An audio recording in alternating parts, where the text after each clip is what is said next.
உங்கள் எல்லாத்துக்கும் வணக்கம். அதிமுக நேற்று தாவேக்கா கூட்டணி போச்சு நம்ம பேசியிருப்போம். இந்தியன் யூனியன் இடதுசாரிகள் காங்கிரஸ் திமுக இருக்கக்கூடிய இப்போ ஒரே கட்சி இருக்குதுன்னு பார்த்தோன்னா நம்ம தேமுதிக மட்டும்தான் கிடக்கு. ஸோ எல்லாமே இந்த பக்கம் வந்துச்சு. அதிமுக சொல்ல வேணாம், அந்த கட்சியில் இருக்க கூட்டணியில் பாமக தான் இருக்குது. அது கூட இந்த பக்கம் வர வாய்ப்பு கம்மியான விடுதலை கட்சி இருக்குது. இப்போ எல்லா தோழமை கட்சிகள் மீட்டிங் தாவேக்கால போட்டிருக்காங்களாம். அதில் என்ன சொல்லியிருக்காங்க, இந்தியா கூட்டணியை பற்றி கேட்டதுக்கு எம்பி எலெக்ஷன் வரப்போ பார்த்துக்கலாம், இந்தியா கூட்டணி மாநிலங்களவை தேர்தல் வரப்போ பார்த்துக்கலான்ட்டாங்க. ஸோ இப்போ நான் முன்னாடி சொன்ன வீடியோ தான் இப்போ சொன்னேன், இந்தியா கூட்டணி வருவதற்கு விஜய் நம்ம முதல்வர் விஜய் அவர்களுக்கு அந்தளவுக்கு தைரியம் கிடையாது. அப்படி மீறி வந்தால் கரு வழக்கை மத்திய அரசு எடுத்தால் அவர் உள்ள தள்ளி ஆதவர்ஜன சிஎம் ஆக்கிடுவாங்க. இது நீ சொல்கிற என்னால் நீ என்ன முட்டு மனித ஞானியாக கேட்கலாம். இதுதான் நடக்கும். ஏன்னா இந்தியா கூட்டணி நீ ரூலிங் பண்ணிட்டு போ, பிரச்சனை கிடையாது. காங்கிரஸ் கூட கூட்டணி வச்சுக்கானா திமுகவை காலி பண்ணணும், அதுக்கான வேலை தான் இப்போ பண்ணுறாங்க. ஏன்னா காங்கிரஸை அவங்க எப்போ எம்பி எலெக்ஷனோ அப்போ விஜய்க்கு அவங்க பாஜக செக் வைப்பாங்க.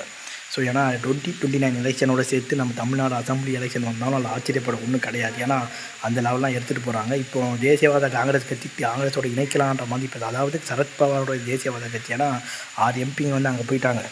ஆல்ரெடி சிவசேனாவும் அதே ஆல்ரெடி பாதி பேர் போயிட்டாங்க. ஸோ இதனால் பயத்தில் இவரும் கட்சியை இணைச்சிடலாம். ஏன்னா இந்தியாவில் இருக்க எல்லா கட்சியும் இப்போ விலைக்கு வாங்கி அந்த தலைவர் பாஜக நினைக்கிற தலைவரை வச்சுக்கிட்டு அவங்க நினைக்கிறலாம் சாதிச்சுட்டு இருக்கிறாங்க. திரிணாமுல் காங்கிரஸும் இதே கட்சி, சிவசேனா நேஷனல் தேசியவாத காங்கிரஸ், இன்னும் பல அதிமுக சொல்ல வேணாம், அதே சுக்குனராக போயிடுச்சு. ஸோ இப்படி நிலைமை இப்போ போயிட்டு இருக்குது தமிழ்நாட்டில்.